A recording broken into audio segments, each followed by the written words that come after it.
이야기가 좋은 시나리오가 되고 좋은 어떤 그 글을 쓰려면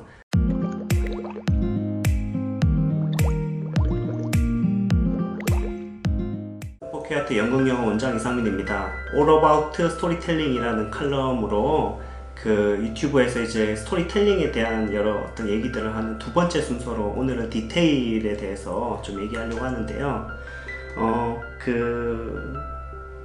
김수영 문학상을 수상한 시인 중에 이소호 시인이라는 분이 계십니다. 이분 한번 검색해 보시면 굉장히 외모도 출중하시고 시도 정말 좋거든요. 근데 이분이 하신 말씀 중에 이런 말씀이 있어요. 시인으로서 바라는 것이라는 질문에 대해서 늘 사적인 이야기를 쓰고자 합니다. 그것이 무엇이든 누구에게나 일어나는 보편성을 가진다고 생각하거든요.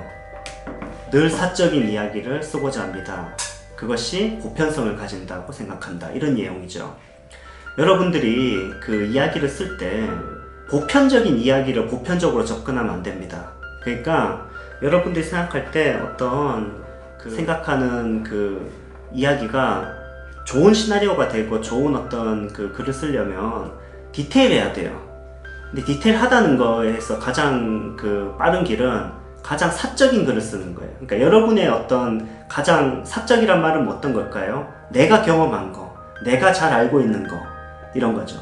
그러니까 예를 들어서 여러분이 실기시험에서 김정은의 침실에 대해 쓸 수 있다. 그러면 상당히 재밌어 할걸요? 합격할 수도 있습니다, 거의.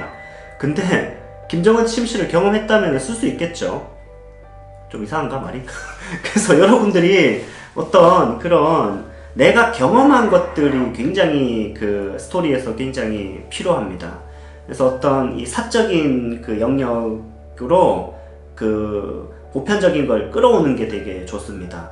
그래서 보통 작가들이 이제 이런 행동들 하잖아요. 예를 들어서 어떤 학생이 그 수업 시간에 글을 썼는데 그 염전에 대해 썼어요. 염전. 그래가지고 야 이거 글이 좀 염전에 잘 모르는 것 같아 니가 이렇게 얘기했거든요. 근데 그 다음 주 글이 염전이에요. 염전이 막 짠내가 나요. 그래서 갔다 왔어? 그러니까 예! 막 이래요. 이런 거 굉장히 괜찮거든요. 이런 거 좋아요. 이런 근성이 필요해요. 그러니까 배우들도 보통 지독한 배우들 보면은 일반적인 그거를 자기 사적인 영역으로 끌어들이기 위해서 뭐 거지가 돼서 살아본다거나 이런 게 바로 어떤 그 보편적인 어떤 그 이야기들을 자기 걸로 이렇게 사적인 걸로 경험으로 끌고 오려고 하는 시도라고 할 수 있습니다. 그래서 여러분들이 그런 경험들을 많이 갖고 있으면 스토리 부자예요. 그래서 여러분들 스토리에서 이렇게 경험해서 끌고 오면 굉장히 좋습니다. 공식을 하나 말씀드릴게요. 더 디테일한 게 더 창의적인 거다.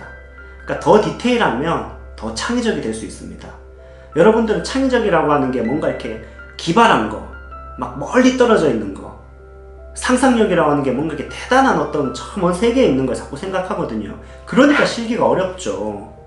근데 창의적인 거는 그런 게 아니에요. 창의적인 거는 더 디테일한 겁니다. 더 사적인 거, 더 여러분만의 것. 이 지원자들, 그러니까 입시 기준은요, 지원자들 중에 가장 여러분들만의 글을 쓸 수 있는 학생을 뽑는 거예요. 그러니까 예를 들어 700명의 시험을 보잖아요. 그럼 699명은 안 쓰고 나만 쓰는 이야기가 창의적인 글입니다. 창의적인 건 그러니까 창의적인 글이 아니에요. 독창적인 글입니다. 홀로 독자잖아요. 독창적인 글을 쓰는 게 바로 여러분들의, 그래서 사적인 영역이 되게 중요한 거죠. 이런 글, 이 친구도 한예종 합격한 친구인데 이런 글 되게 좋습니다. 라사라는 게 있어요. 라사라는 게 뭐냐면은 양복점 같은 거잖아요. 시골에 있는. 그래서 저기 어디 시골에 있는 양복점인데 거기 나이가 연세가 많이 드신 그 양복점 이제 주인이 있죠. 근데 서울에서 왔다고 하는 그 아주머니께서 막 되게 하대하는 거죠. 아이 뭐 너무 솜씨가 없네. 바느질 이게 뭐야?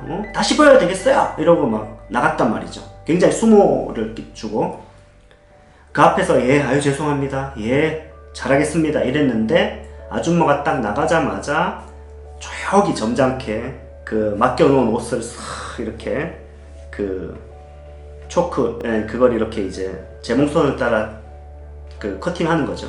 그리고 안감에다가 이제 초크를 딱 꺼내서 막 욕을 쓰는 거죠. 쌍욕을 이렇게 예, 뭔지 아시겠죠? 그래 놓고는 다시 그거를 딱 이렇게 예쁘게 딱 그 재봉해가지고 드라이까지 딱 해서 걸어놓는 이런 캐릭터 제가 그래서 본 적이 있거든요. 너무 재밌어! 이게 캐릭터네! 우와, 진짜 잘 썼다! 이러니까, 아, 그 저희 할아버지 얘기. 그거야. 이런 게 사적인 영역이에요. 그러니까 사적인 영역에 하려면 첫 번째 경험 부자여야 됩니다.